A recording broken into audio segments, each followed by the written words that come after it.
Do you know when civilian planes were used as weapons of war? When we think of World War II, images of military aircraft, bombers, and fighter planes fill our minds. But in the shadow of these warbirds, another type of aircraft played a crucial role in the global conflict: commercial airliners. These planes, often seen as luxurious symbols of peacetime travel, were repurposed for a war that spanned continents and oceans.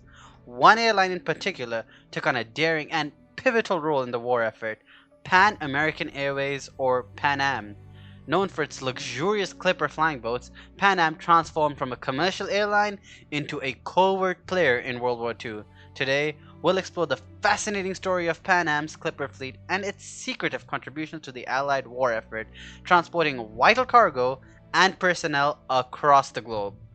Before the war, Pan American Airways was a trailblazer in international air travel.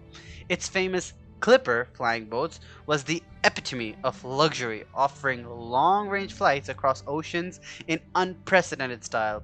These majestic aircraft, with names such as the Yankee Clipper and the China Clipper, were engineering marvels, able to take off and land on water, making them perfect for transoceanic routes.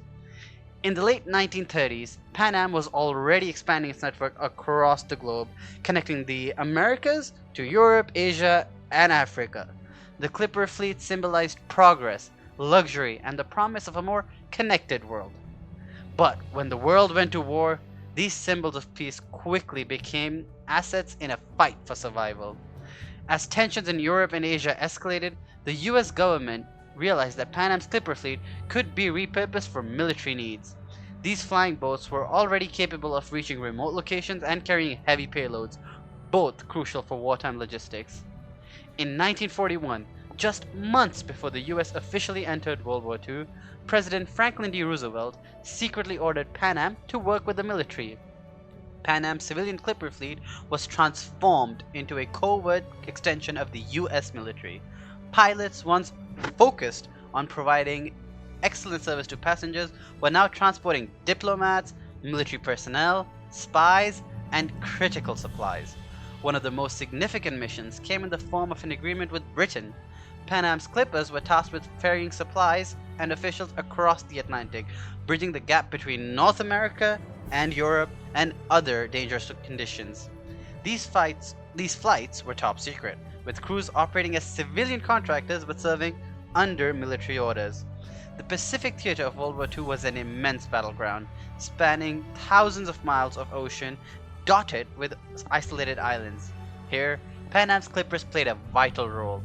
They ferried military personnel and intelligence agents to strategic outposts like Midway, Hawaii, and somewhere over there, Australia, while flying unarmed and without fighter escorts. One of the most daring missions was the transport of crucial military and diplomatic mail, known as the Pacific Clipper Mission.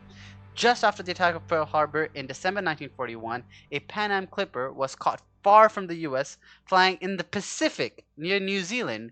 Cut off from safe return routes, the crew had to fly a precarious 31,500-mile journey back to New York, avoiding Japanese forces while navigating through unfamiliar and hostile airspace. The journey took them across uncharted territories, stepping in remote locations for refueling and repairs. The Pacific Clipper eventually did make it back home, a testament to the skills of Pan Am's pilots and the durability of the civilian aircraft that were now pressed into military service. By the time the war ended in 1945, Pan Am's Clipper fleet had completed hundreds of covert missions, often in dangerous conditions. Though they were civilian aircraft, these flying boats had become vital tools in the war effort, transporting military leaders, ferrying supplies, and maintaining communication across the vastness of the Atlantic and Pacific theaters. Yet, despite their contributions, the Clippers were overshadowed by the iconic military planes of World War II. You got your B-17s, Spitfires, and Zeros became the stars of aviation history, while the Clippers quietly returned to civilian life, their wartime exploits known only to a few.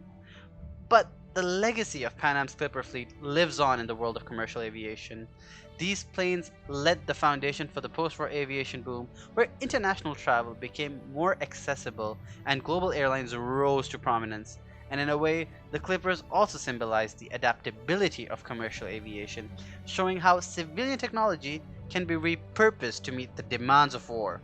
The story of Pan Am's Clipper fleet during World War II is one of quiet heroism where civilian pilots and planes were called upon to serve a higher purpose. These aircraft, designed for luxury, became wartime workhorses, navigating the challenges of a world at war. While their missions were often secret, their contributions were immense. Today, we remember the Clipper fleet as a reminder that even in the darkest times, the innovations of peacetime can be harnessed for the greater good. The story of Pan Am in World War II isn't just about planes, it's about the people who flew them, the risks they took, and the vital role they played in shaping both aviation and history. If you liked today's video, remember to leave a like and subscribe, and comment for what topics you want next.